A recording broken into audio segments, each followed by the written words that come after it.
So what is up, guys? Nick here, helping you to master your technology, and welcome to my Galaxy S23 Plus versus iPhone 14 Pro Max speed test. Let's begin with a boot up in 3, 2, go, and see which one can get there first. Now, Samsung Galaxy S23 Plus updated with Qualcomm Snapdragon 8 Gen 2 for Galaxy chipset versus Apple's A16 Bionic on the right. Reason for comparison, both of these phones start at $999. So at the same price point, you'll have to make a decision between these two top competitors. Right here, iPhone said, Nick bro, I'm faster than you, Samsung. There's the Samsung chime right there, but definitely a hair quicker. Does it matter? Only if you're restarting your phone every once in a while. If not, probably doesn't matter, but still, at the end of the day, it's faster to turn on your iPhone. Okay, so what about their biometric security? Now, the Samsung Galaxy S23 Plus, like the other S23s, does use the fingerprint sensor. You can actually unlock this without looking at it. I've mentioned that in the past. So this one is actually faster at the same money to unlock than the iPhone. Now, there is a face unlock. It's not as secure, but some people might prefer to use it. Now, with the iPhone, there is a lift to wake that will turn on. I don't think I have it on right now, but it'll turn on and you can look at the phone. You also can hit the power button and look, but you still got to look. So at the end of the day, it's faster to unlock Galaxy S23 Plus. It's just plain and simple faster. Because I can go like this, as long as I know where that fingerprint's at. You've seen it unlocked right there. As long as you know where it's at, you can definitely unlock it pulling out of your pocket, not looking at it, quickly down here. You just got to know where it's at and you'll be good to go. Now, I also want to quickly mention before we get into the app test, the general performance of the UI. So Samsung has been going to town on One UI. This is One UI 5.1 combined with Android 13 to give you a more smooth experience. And I could tell you that the experience here is very smooth. And not only is it smooth, with the 120 Hz on board and their improved animations, this is probably one of the better performing Android phones you're ever going to use in your life, especially if you're considering a Samsung device, because they have not been the smoothest in the past. They have been for the past few years, but I'm talking way in the past. Nowadays, they're actually catching up and if not surpassing Apple in some areas. You can see right here that the iPhone is always buttery smooth, but honestly, I would say they're pretty close to the same thing when it comes to general, operation of their general OS. So it's just down to what do you like these days at the end of the day. So in terms of the 120 Hertz, in terms of the smooth feel of the operating systems, they are identical, honestly. All right, so here we are at the app portion of this speed test. You can see everything closed out for both devices, no applications open. We'll begin with calculator, and you could see, it looks like iPhone. We'll go into clock.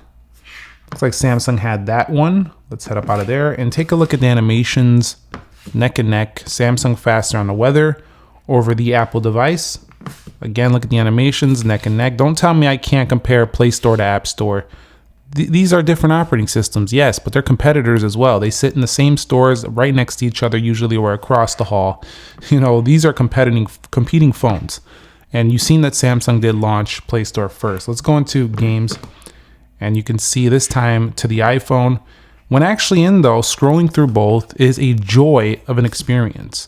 There are some trade-offs here between both phones though, and that's going to be, with the iPhone, you get the smaller screen, but you get the sharper screen. With Samsung, a little bit less sharp, but more vibrant and bigger for the same money with a punch hole versus dynamic island. Instagram, pretty close here. When we do go into the profile page, you'll see, I find that the iPhone kind of hums along a little bit better in Instagram, particularly.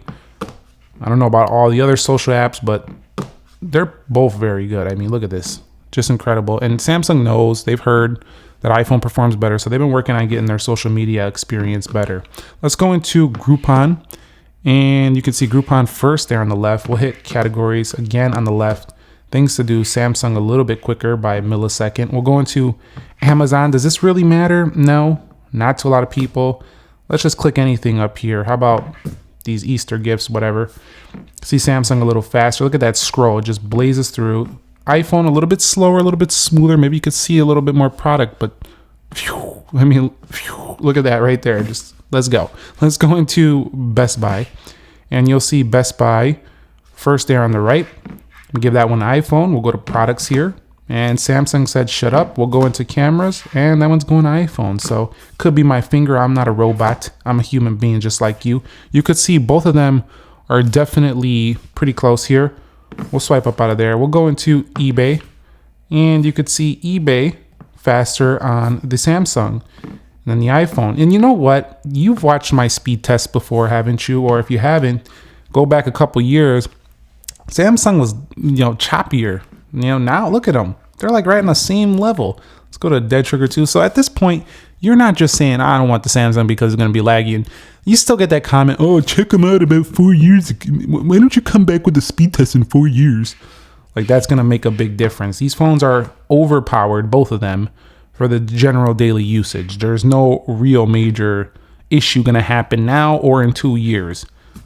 Let's go into Asphalt 9. Now, some things will happen with the battery. The battery life could suck on, but don't give me that line, oh, it's not going to perform well in 2 years. Check the iPhone in 3 years. Look, bro, I got Samsung sitting in the back that performed just fine that came out 3 years ago. So I don't want to hear it. Let's head up out of here and let's go into Hill Climb 2. And no, I'm not a Samsung fanboy. I'm a Sam Apple fanboy. I like both platforms. Haven't you seen the channel? I cover the two brands, both of them. I love both these platforms, and I don't know where we're at here on Hill Climb Race, but you could see that generally just opening these applications on both platforms is blazing. And it's so fun. It's fun to have competition. Apple's going to get that one. It's so fun to have this competition now be this tight. It's good for you, the consumer, because you don't have to really give up much. I mean, you really are just choosing something a little different if you're, going from one to the other. For example, if you've been a Samsung user a while, coming here to be different, but still just as fast, just as powerful. If you're here and you come here to try something different, want to customize, that'll be just as fast, just as powerful. Let's go into Temple Run 2. And you can see Temple Run 2. Let's get that dust off that screen. Temple Run 2 is going to go to the left over there.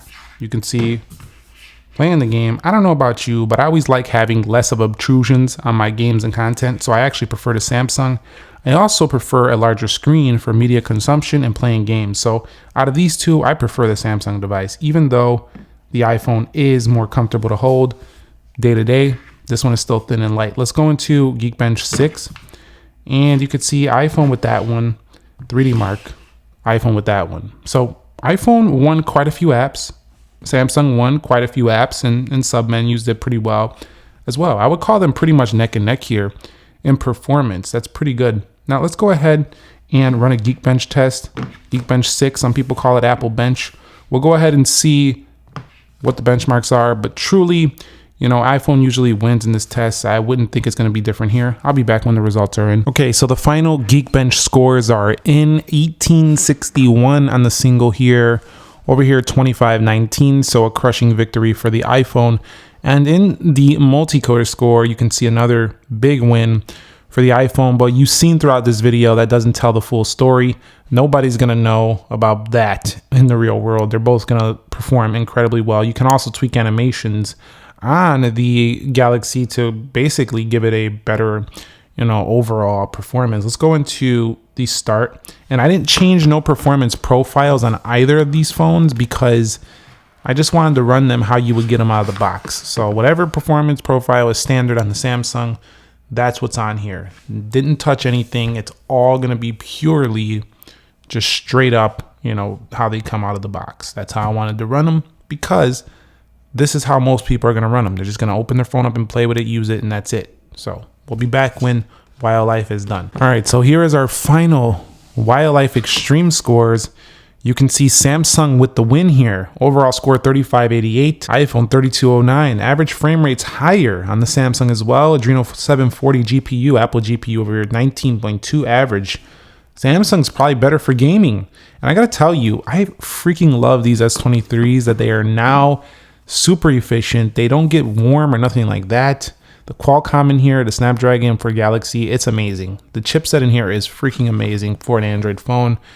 Apple's been doing this really well for a while, but I mean, these phones are neck and neck. At the end of the day, you're gonna have to decide, do you want the iOS experience at $999 or do you want the Samsung experience? Because either way you go here, you're getting an amazing phone for the next 4 to 5 years, especially, if you pick one of these two. So I think you're going to be very happy either way you go. It really just depends on which platform suits you better. Remember, if you pick up either of these, they don't work for you, return them and get the other. Just return it before the return period is over and go pick up the other. Thumbs up if you enjoyed the video. Subscribe if you haven't already. We have continuing coverage. I'm going to do the full review on this as well as a full comparison between these two soon. So stay tuned for that. Thank you very much for watching. Nick here. Be sure to be well. Have a great day and peace.